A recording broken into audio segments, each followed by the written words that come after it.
here for part 2 of this conversation. If you haven't seen part 1, link is just above here. This is my sister-in-law Clara. Hello! And she's here to talk to us about her experience learning English. Clara is from Spain, so it's also a second language, right? Yes. It's a second language, okay. So Clara, do you have a word in English that you don't have quite the same word in Spanish, so it was like weird for you to start using this word in English? So, yeah, I struggle with upset because we don't have a translation for that. Upset? Yeah. That's a totally like common word. Yeah, I know, but yeah, we don't have. We have angry and we have sad, but we don't have upset. So basically, you're not entitled to that feeling. No, in Spanish. exactly. No, but I think it's true. I think, you know, Spanish people are hot-blooded and they either get Amazing. angry or they get sad. But this kind of mix of disappointed and, you know, sad and frustrated, you know. Exactly, no. Upset was like, what does that mean? Is that just, you know? That's amazing. Yeah. Upset in Portuguese is this word up here. So imagine like not having that word. So you're either angry or sad. It's really weird. But that's the thing about learning a new, I can't talk, about learning a new language, is that sometimes you find out about words or expressions that we don't have in our first language. Yeah. And it opens like a whole new world of possibilities. Definitely, and I think it changes the character of people. Yes, that's so true. If you don't have that word, you would never feel like that, or you won't know how to express it. So then, exactly, yeah. That's amazing actually. And do you have a word in English that you struggle to pronounce? Yeah, That's really hard. To this day, still, I don't know how to pronounce Tottenham Court Road. The name of the tube station. Yeah.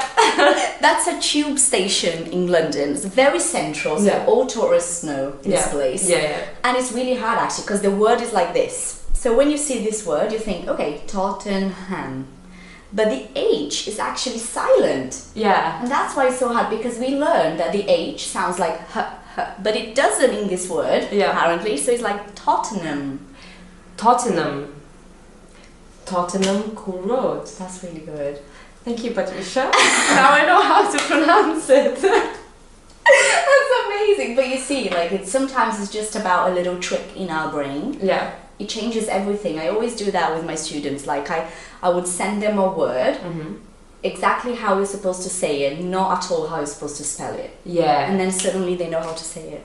Yeah, that's a good trick, because sometimes the spell is like you need to skip loads of letters, right, to pronounce it the right way. You just change it altogether. Yeah. So, last question. Do you have any tips for people learning English, maybe, you know, in their 20s, that you think they would benefit from? So what I used to do, and I still do now, is when I learn a new word or a new expression, that kind of happens automatically, by the way. It's not like I try, but it helps me a lot. I just keep repeating the same word. I try to use it in sentences during maybe a week or so, you know. That's exactly what I used to do, and exactly what I still do whenever I see a new word. Really? It's the only way to learn. Yeah, I think it kind of gets fixed in your brain. Yeah, because you push yourself to use it. So the moment you start using it, it's like, okay, I actually know this word now. Exactly. So it's almost like word of the week or something like that. That's really good. Wow, that's amazing. Thank you so much for being here today. Thank you. Really. Clara didn't want to be here today. She was like, no, I'm shy. I'm like, stop it. She's so great. I'm glad you're here. Thank you guys for watching. If you like this video, remember to like, comment, share, subscribe to the channel. Make sure you click on the little bell icon so that you receive notifications of new videos. And I'll see you guys next week. Thanks. Bye-bye. Bye.